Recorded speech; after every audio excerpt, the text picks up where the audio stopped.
ሰላም ጤና ይስጥልኝ። ለጥር 15 2018 ዓመተ ምህረት በጣም አኩሪና አዲስ ዜና ነው ይዘን የመጣ ነው።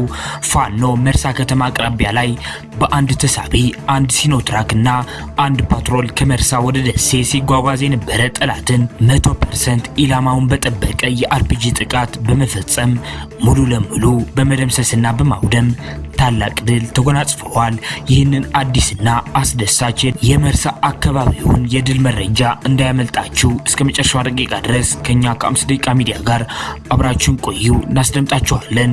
አንድ የምንጠይቃችሁ ነገር ደግሞ ቪዲዮው ለብዙ ሰው እንዲዳረስልን ላይክ በማድረግ ሚዲያውን እንድታግዙ እንጠይቃለን። እናመሰግናለን።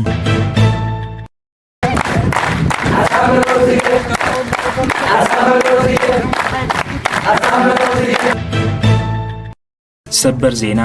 ጤና ይስጥልን ውድ የ5 ደቂቃ ሚዲያ ተከታታዮች፣ የዕለቱ አዳዲስ የፋኖ ትግሎችና አንኳር ነጥቦች በዚች በ5 ደቂቃ ጊዜ ውስጥ አጠር አድርገን ልናቀርብላችሁ መጥተናል። በቅድሚያ አርዕስተ ዜናዎች እናስደምጣችሁ። ሚኒሻዎችና የብልጽግና ሰራዊት በንግስ በዓል ተሳታፊዎች ላይ በሚጨፍሩና በሚዘምሩ ህፃናት ላይ በመተኮስ ህይወት ቀጥፈዋል። ተጨማሪ ያለን ታለምጡታላችሁ። አርበኛ መከታው ማሞ የተናገረው አዲስ የስልክ ጥሪ ያለን እናስደምጣችኋለን። ከጋሸና ወደ ፍላቂት ሲንቀሳቀስ የነበረ ጠላት በደፈጣ ተደምስሷል። ተጨማሪ ያለን ታለምጡታላችሁ። ፋኖ በአንድ ፓትሮል አንድ ሲኖትራክና አንድ ተሳቢ ሙሉ ይጓጓዝ የነበረ ጠላትን 100% ኢላማውን በጠበቀ የአርፒጂ ጥቃት ታላቅ ድል አስመዝግበዋል። ተጨማሪ ያለን በሶስተኛው ዜናችን እናስደምጣችኋለን። የአማራ ህዝባዊ ትግሉን የምትደግፉ ውድ አድማጭ ተመልካቾቻችን ቪዲዮውን ላይክ፣ ቻናሉን ሰብስክራይብ እንዲሁም በኮሜንት ድል ለአማራ ጀግኖች እያላችሁ ለህዝብ ብለው ጫካ ለገቡ አርበኞች እንድታበረታቱ ዘንድ በአክብሮት እንጠይቃለን። እናመሰግናለን። በቀጥታ ወደ መረጃዎች አለፍኩኝ። እስከ መጨረሻው ድረስ ከኛ ጋር ቆዩ። ሚሊሻዎችና የብልጽግና ሰራዊት በንግስ በዓል ተሳታፊዎች ላይ በሚጨፍሩና በሚዘምሩ ንጹሃን ላይ በመተኮስ ህይወት ቀጥፈዋል። በደብረ መንከራት አናንጊያ ቅዱስ ሚካኤል ዓመታዊ የንግስ በዓል ላይ ከቆሰሉ 2 ንጹሃን መካከል የአንዱ ህይወት መቀጠፉ ተረጋግጧል። ህይወት ያለፈው ህፃን በአናጺነት ስራ የሚተዳደረው የአቶ ልብሞኝ መር ልጅ መሆኑን የመረጃ ምንጫችን ተናግረዋል። ሌላኛው የአስተዳደር ፑል የጥበቃ ሰራተኛ የወታደር ተስፋ አለማየሁ ልጅ ደግሞ ከባድ ቁስለኛ ነው ተብለዋል። በተኩስ ልውውጥ ደንግጠው ከሮጡ የበዓል ተሳታፊ እናቶች መካከል ስሟ ያልተጠቀሰ አንድ እናት እግሯ ሲሰበር ብዙዎቹ ቀላል የአካል ጉዳት ማስተናገዳቸው ተረጋግጠዋል። በአጠቃላይ አንድ ህፃን ሲገደል 3 ደግሞ ቁስለኛ ሆነው ሆስፒታል መግባታቸውን አረጋግጠናል። አሁን ሁለተኛው ዜናችን እናስደምጣችኋለን። ከዚህ በመቀጠል 100% ኢላማውን የጠበቀ የአርፒጂ ጥቃት የተፈጸመበትና በ10 አምቡላንስ ሙሉ ቁስለኛውን ያመላለሰበት ታላቅ ድል የምናስደምጣችሁ ይሆናል። አብራችሁን ቆዩ። ከጋሸና ወደ ፍላቂት ሲንቀሳቀስ የነበረ ራሱን አርማ ብተና እያለ የሚጠራ ሰራዊት አንሻ ክፍለ ጦር ከባድ የደፈጣ ጥቃት በመፈጸም ድል አስመዝግበዋል። አፋብን ምስራቅ አማራ ቀጠና ሚኒሊክ እዝ የደጋው መብረቅ ኮር በአንሻ ክፍለ ጦር አንድ ሻለቃዎች በጠላት ሰራዊት ላይ በተጠና የደፈጣ ኦፕሬሽን በርካቶች ሙትና ቁስለኛ ተደርገዋል። የአማራን ህዝብ ክዶ በሆዱ እየተገዛ ባለው ራሱን አርማ ብተና እያለ የሚጠራው የአረጋ ከበደ ሰራዊት በትናንትና 2 በመቄት ወረዳ ወቄታ ላይ በተወሰደ እርምጃ 9 ሲደመሰሱ 7 ከባድ ቁስለኛ ተደርገዋል።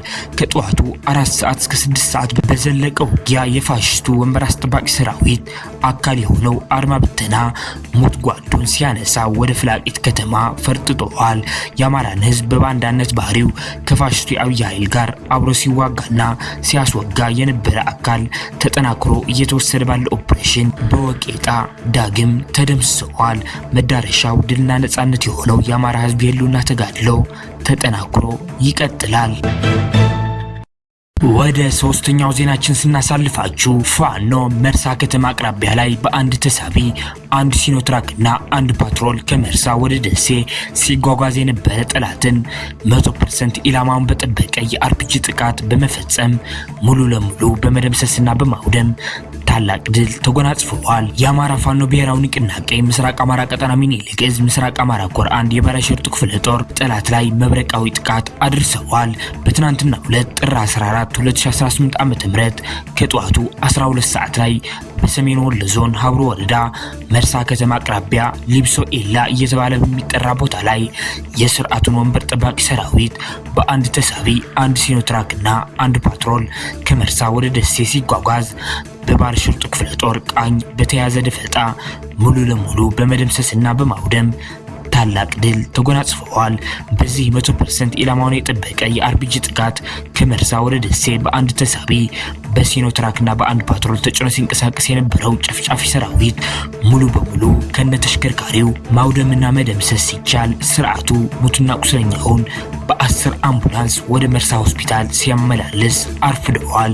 በዚህ አውደ ውጊያ ከተደመሰሱት የስርዓቱ ኃይሎች መካከል ለጊዜው ስማቸው ያልታወቀ ከፍተኛ አመራሮችም ይገኙበታል። በፋኖ ምት የተበሳጨው የጠላት ብልጽግና ሰራዊት ንጹሃን ወገኖቻችን ኢላማ በማድረግ የአርሶ አደሮችን ህይወት ሲቀጥፍና በመንገድ እያስቆመ በመደብደብና ንብረትም ሲያወድም ውለዋል።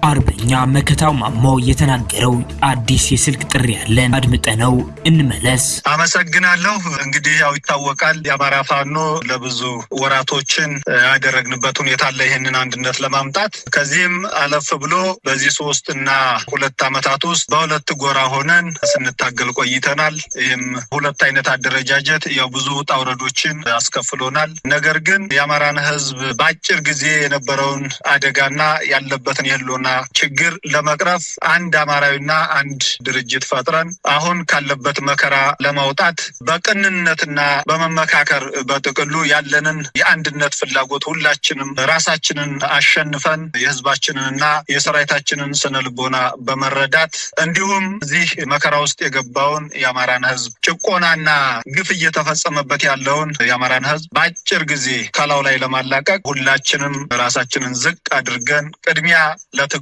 ቅድሚያ ለህዝብ በመስጠት ህዝባችንም ሰራዊታችንም ሲጠይቀው የነበረውን አንድነት ለማምጣት እንዳልኩት በቅንነት በፍቅር ሁላችንንም ያለውን መተቻቸት ትተን ወንድማማችነትን አስቀድመን የአማራ ፋኖ ብሔራዊ ንቅናቄ ጥር 9 ለህዝባችን ለሰራዊታችን ለመላው ለአማራ ህዝብ ለዓለም አቀፉ ማህበረሰብ ለህዝባችን ደጋፊ ይፋ አድርገናል ማለት ነው። በዚህ ሂደት ውስጥ ያው ብዙ ነገሮች ይኖራሉ። ምክንያቱም ተቋም እንደዚህ ዝም ብሎ የሚፈጠር አይደለም። ድርጅት ዝም ብሎ በአንድ ቀን የሚፈጠር አይደለም። ብዙ ውጣ ውረዶች አሉት። ይህንን ሁላ በውስጥ ያለንን ችግር ሙሉ በሙሉ በመፍታት አንድ ልብ በአንድ ሳምባ ተንፈሰን ይህንን ትግል ለህዝባችን ይኸው ይፋ አድርገናል ማለት ነው። እንግዲህ ይታወቃል የአማራ ህዝብ በዚህ በ50 ምናምን ዓመት ውስጥ አንድ ድርጅት እንዳይኖረው አንድ ተቋም እንዳይኖረው የአማራ ህዝብ ተበታትኖ እንዲቀርና እንዲሁም እንደ ባዕድና እንደ መጤ እንዲታይ ተደርጓል። በዚህ 50 ምናምን ዓመት ውስጥ ማለት ነው። የዚህን የ50 ምናምን ዓመት ሴራ በጣጥሶ በዚህ 2 ዓመትና 3 ዓመት ውስጥ አንድ ድርጅት መፍጠር ማለት ቀላል ነገር አይደለም። አማራ ሲባል ትልቅ ህዝብ ነው፣ ህግ አክባሪ ነው። አማራ እንግዲህ ታሪኩ ብዙ መዘርዘር ይቻላል።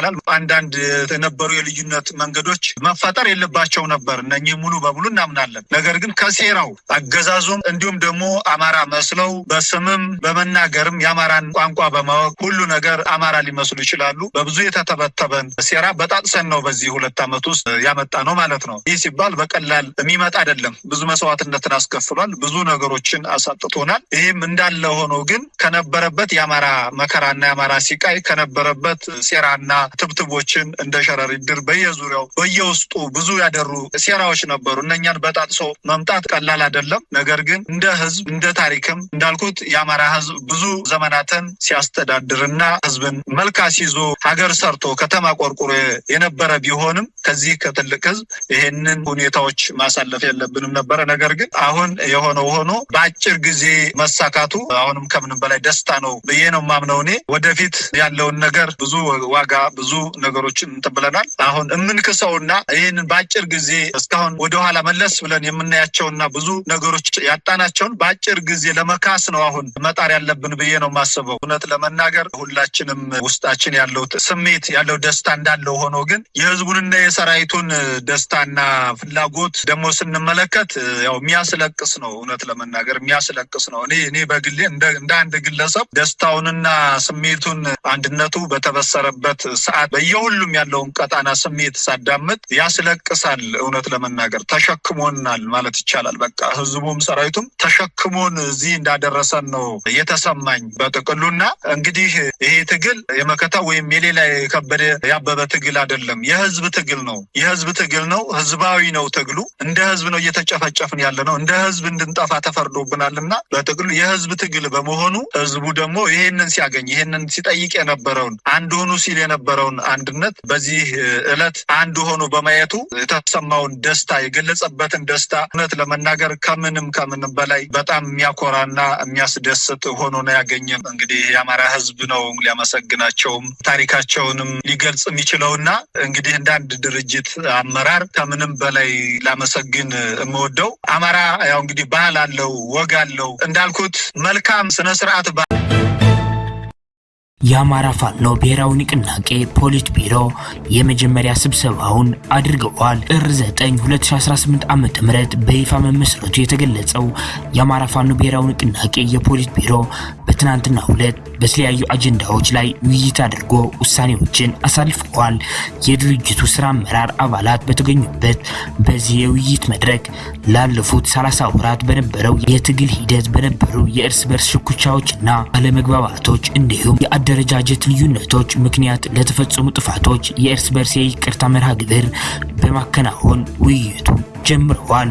በፍጹም መተማመንና ጓዳዊነት የተጀመረው ውይይቱም የድርጅቱ ቀሪ የአመራር መዋቅር ስለሚዋቀርበት ሁኔታ፣ የወለጋ ክፍለ ሀገር ፋኖ እዝ ያቀረበውን የአደረጃጀት ጥያቄ፣ የቅጠናና የእዝ ስያሜዎችን በተመለከተ የሰራዊትና የነባር እዞችን ውህደት እንዲሁም የወታደራዊና የፖለቲካዊ ፍኖተ ካርታ ዝግጅትን በተመለከተ ሰፊ ውይይት አድርጎ የስራ መመሪያዎችን ሰጥተዋል።